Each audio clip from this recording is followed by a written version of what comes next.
યશઃ દદાતિ ઇતિ યશોદા. અને આ મહાપ્રભુજી કહે છે કે ભગવાનના દર્શનની આતુરતા આ બધા ગોપીજનોને શરૂઆતમાં જ મેં કીધું, ગોપી એટલે ન તો સ્ત્રી છે ન તો પુરુષ છે. આ મોટા મોટા ઋષિ મુનિઓ છે, નિર્ગુણ નિરાકાર બ્રહ્મની સાધના તો બહુ કરી અને એ જ પરબ્રહ્મ પરમાત્માએ આશીર્વાદ આપ્યા અને એ જ પરબ્રહ્મ પરમાત્માની સેવાનો અવસર આજ આ ઋષિ રૂપા ગોપીઓને મળ્યો છે. હા, એ તો અધિકાર મળે ને ધીમે ધીમે અધિકાર પ્રાપ્ત થયો છે. અને અહીંયા આ વ્રજવાસીઓ બધા ઠાકોર પ્રગટ થવાના છે. નંદનંદન ભગવાનની રાહ જોવે છે. અને દશા કેવી થઈ? ભૂલી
બાલકૃષ્ણ પ્રભુને કરંડિયામાં પધરાવી અને નીકળ્યા. યમુનાજીમાં ભારે પૂર આવ્યું છે અને યમુનાજીના નીર ઉછાળા મારે છે.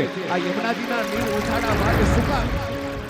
યમુનાજી એ ભગવાનના પ્રિયાજી છે અને અહીંયા યમુના મહારાણી વિચાર કરે છે કે પેલો ચરણ સ્પર્શનો લાભ મને મળવો જોઈએ. ઠાકોરજીના શ્રી ચરણારવિંદનો સ્પર્શ થયો અને યમુનાજીએ માર્ગ આપી દીધો. અહીંયા વસુદેવજી રાત્રિનો સમય કોઈને ખબર નથી. યોગ માયાને આધીન બધા નિદ્રાધીન થયા છે અને રાત્રિના સમયે અદલા બદલી થઈ ચૂકી. માયાને માથે લીધી, ઠાકોરજીને પધરાવી દીધા. પુનઃ પાછા મથુરા આવે અને કેડીના બંધનને લાગુ પડ્યા. જીવને બાંધે કોણ? માયા બાંધે. પરબ્રહ્મ પરમાત્માને મૂક્યા, માયાને ઉઠાવે વસુદેવજી અને વસુદેવજી પુનઃ પાછા બંધનમાં આવ્યા. અને કંસ છે મારો કાળ, મારો કાળ, મારો કાળ. જ્યાં ખબર પડી દીકરીનો જન્મ થયો છે અને કંસ માર માર કરતો આવે છે. એ નાનકડી દીકરીના પગ પકડી અને સામે દિવાલમાં પછાડી અને મારી નાખવાનો પ્રયત્ન કરે. ત્યાં અષ્ટભુજાડી યોગ માયા બની અને હાથમાંથી છટકી આકાશમાંથી એ અષ્ટભુજાડી યોગ માયાએ કીધું કે હે કંસ, મને તું શું મારવાનો હતો? તારો વેરી તો વ્રજની અંદર જન્મી ચૂક્યો છે.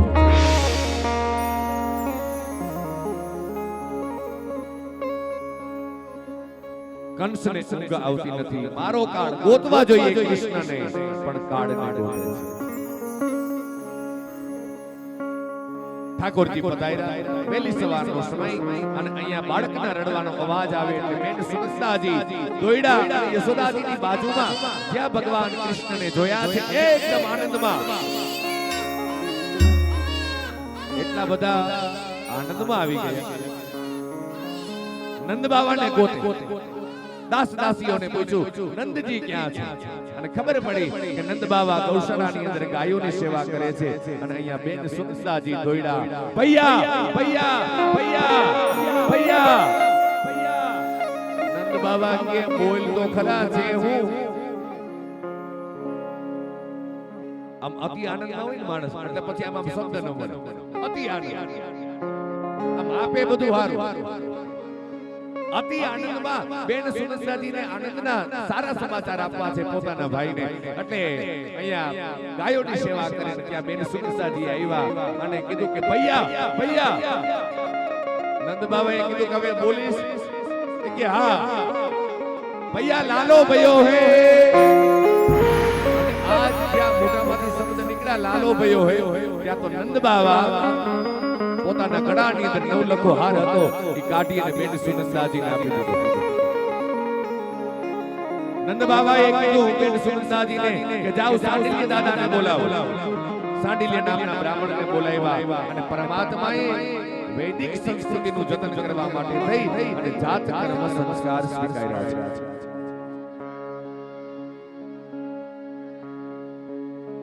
નંદ બાબા નંદજી મહામના છે. મહામના હોય ને મોટા મનવાળા એની યાદ આ 5 માણા ભેગા થાય. આ મહોત્સવ ક્યાં જ થાય. લોભિયા ક્યારે કોઈ દિવસ આનંદનો હવે ઈ માંડ રહેતા હોય હવે એની માણા ભેગું થાય. નંદજી લખેલું એવું છે કે નંદજી મહામના છે, મોટા મનવાળા.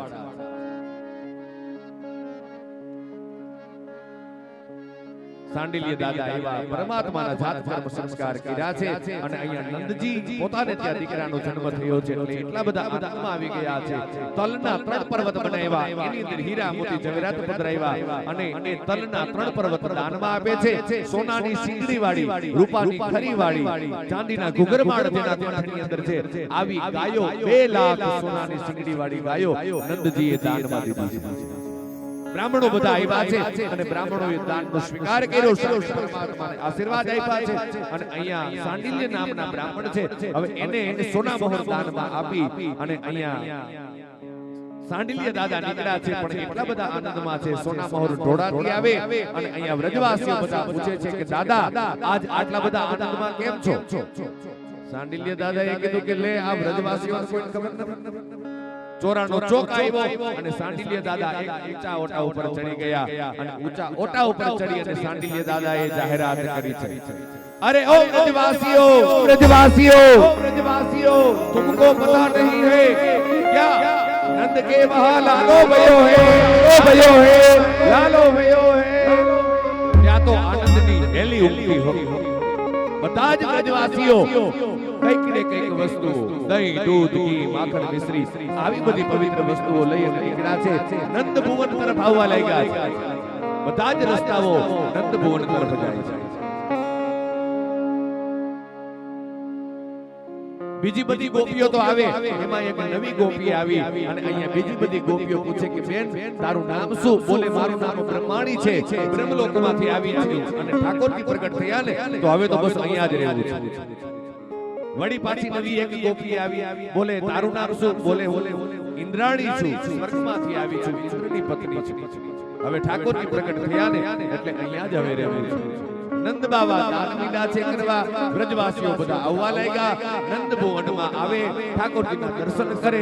દર્શન કરતાની સાથે આધ્યાસ છૂટી ગયો, ભાન ભૂલાઈ ગયું, જગત ભૂલાઈ ગયું અને જગદીશના શરણમાં બધા આનંદ કરે છે અને જેની પાસે જે હોય એ આપે. ભગવાન પાસે આનંદ છે અને ભગવાન બધાને આનંદ આપે છે. ભગવાન પુષ્ટિ માર્ગની અંદર તો કીધું કે ભગવાન આનંદનું દાન કરે છે.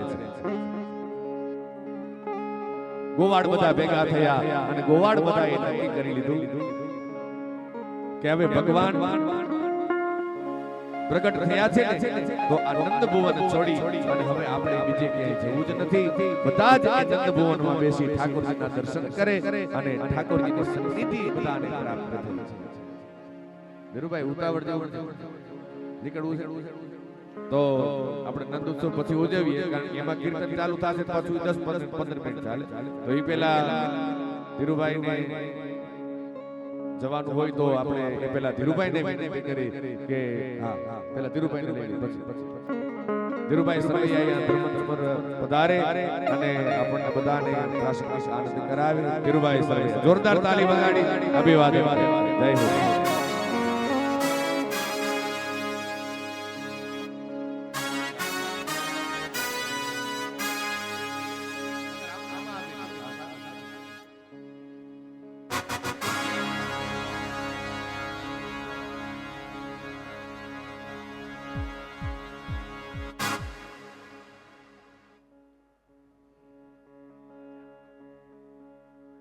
જય જય જય જય.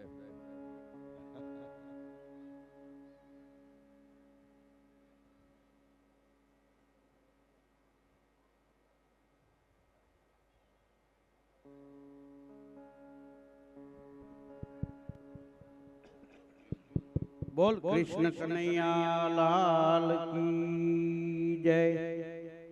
દેવગામ ને આંગણે પરસોત્તમભાઈ જાદવભાઈ નસીબ પરિવાર દ્વારા ભાગવત જ્ઞાન યજ્ઞનું આ ઉજળું આયોજન, જેમની અમૃતવાણીમાં ભાગવતનું રસપાન કરવું એક જીવનનો લાવો છે, એવા પરમ વંદની લાલજી મહારાજ એમની અમૃતવાણીમાં ભાગવતનું રસપાન કરાવી રહ્યા છે. પરસોત્તમ બાપાના જમાઈ ભાવેશભાઈ મારા મિત્ર ઘેરે આવ્યા હતા કંકોત્રી દેવા. હું હતો ને, મને ફોન કર્યો. મેં કીધું હમણાં અમારે બધું આ સિઝન છે એટલે રાતે ફ્રી નથી. તો મને કે બાપા દિવસના ઘડીક આટો મારી દેજો. એટલે અમારે દિવસના હુતા એ હમણાં બંધ છે. એટલે મેં કીધું હું થોડી વાર આવી જાય, કારણ કે તમારો ભાવ છે, તમારો પ્રેમ છે. ઉંમર પ્રમાણે ખાવું પીવું, ઉંમર પ્રમાણે પહેરવું ઓઠવું, ઉંમર પ્રમાણે ખાવું, પણ માન વિનાનું કોઈને આંગણ વણ તળ્યા ન જાવું. આ ઉંમર પ્રમાણે સારું લાગે. નાનું છોકરું ગુલ્ફી લઈને ભાગ્યું હોય તો ગુલ્ફી રૂપાળી લાગે, છોકરું રૂપાળું લાગે, રસ્તો રૂપાળો લાગે. હવે એની ગુલ્ફી લઈને કોઈ ભાભો ભાગ્યો હોય તો નો ગુલ્ફી હારી લાગે, નો ભાપો હારો લાગે, નો રસ્તો હારો લાગે. આ ત્રણ અવસ્થા જીવનની. બાળપણ પેલા હોય, બાળપણ વયું જાય, યુવાની આવે, યુવાની વહી જાય, ગઢપણ આવે, પછી ગઢપણ જાય નહીં, જેને આવ્યું હોય એ વૈયા ગઢપણ થાણા થપી નાખે. ત્રણેય અવસ્થા ભગવાન જેવી હોવી જોઈએ. બાળપણ કૃષ્ણ જેવું હોવું જોઈએ, યુવાની મર્યાદા પુરુષોત્તમ ભગવાન રામ જેવી હોવી જોઈએ, અને ગઢપણ તો કૈલાસપતિ ભોળિયા નાથ જેવું હોવું જોઈએ. ભૈજો હોય ભોળાને ફૂલ છાબ ભરે તો પીળું હોનું પહેરવાનું ચતુર નારી કરે. ભાગવત ભાગ હોય તો થાય. સુખ દુઃખની સંસારમાં અહીંયા ઘડિયું આવે ઘણી, લે કોક લણી, એ તો પરમારથની પાલિયા. અને મીઠા ઝાડના મૂળિયા કોઈ દી ખોદી ન ખવાય. મીઠા ઝાડના મૂળિયા કોઈ દી ખોદી ન ખવાય, એનું જતન કરીને જળવાય તો પાકે નવા ફળ પાલિયા. આ બોટાદનો પાલ કવિ વણકર હતો, બૂટ પાલિશ કરીને આ દુઓ કહેતો. અને બચુભાઈ ગઢવી જેવા ત્યાંથી નીકળતા ત્યાં ઊભા રહેતા, દાન અલગારી ત્યાં ઊભા રહેતા, પૂજ્ય મોરારી બાપુ નીકળે ત્યાં ઊભા રહેતા. આવો એક જબરજસ્ત કવિ. સુખ દુઃખ તડકા છાયા જીવનમાં આવતા જ હોય. તમારી પાસે અરબ ખરબ રૂપિયા હોય, તમારા કેટલા ખાવ ખવડાવો ને વાપરો એટલા, બાકી નહીં. દેને વાલે લે ગયે, ખાને વાલે ખોય, કંઈ હતું નહીં સાથમાં અમે એવી ઘણી નનામી જોઈ. અબજોપતિ મરી ગયો હોય તો લોટનો લાડવો જોઈ, નનામીમાં કઈ બંડલ ન મૂક્યા હોય.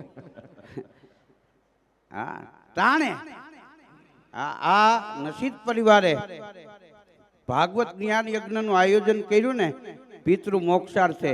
પણ આ ભાગવતનું આયોજન કરવું છે એવો વિચાર આવે ત્યાં જ પિતૃને મોક્ષ મળી જતો હોય, 100%ની વાત. એટલે આ એક ખૂબ ઉજળા દિલથી કામ કર્યું છે. પ્રસંગ રૂપિયાથી ન થાય, તમારો ભાવ હોય તો થાય. ઉજળો આવકારો હોય તો